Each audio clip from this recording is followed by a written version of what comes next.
Благодарам, почитуван председателя, собранието, почитувани колеги пратеници,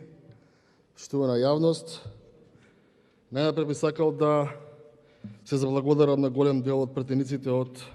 водачкото мнозинство, кои што еве на вториот ден на пленумската расправа активно му помагаат на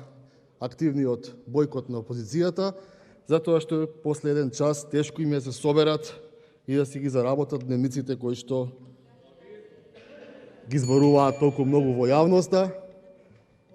Така што после еден час продолжуваме со оваа седница.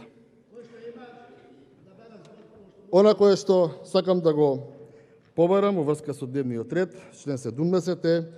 точката број 26. Тоа е извештајот за работа на оперативно-техничката агенција.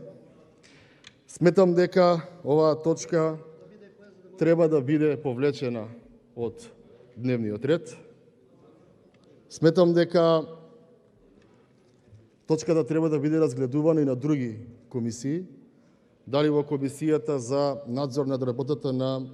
Агенцијата за национална безбедност и Агенцијата за разузнавање, или дали плюс и кај Комисијата за одбрана, која што ја води колегата Талевски, со цел да имаме една поширока дебата за тој извештај и да видиме што се случува во Република Македонија во повод на прислушувањето, она кое што е законско прислушување. Може би треба како претседател на собранието да размислите да се стави точката на финансирање и буџет, затоа што доколку го отворите извештајот на оперативно-техничката агенција, ќе видиме дека таму имаат проблем огромен, а тоа е што државата, извршната власт, владата не е воопшто заинтересирана во кои простории ќе продолжи оперативно-техничката агенција. Луѓето остануваат без простории и сметам дека ова собрание треба да, како вистински законодавен дом, да ги гледа работите малку подетално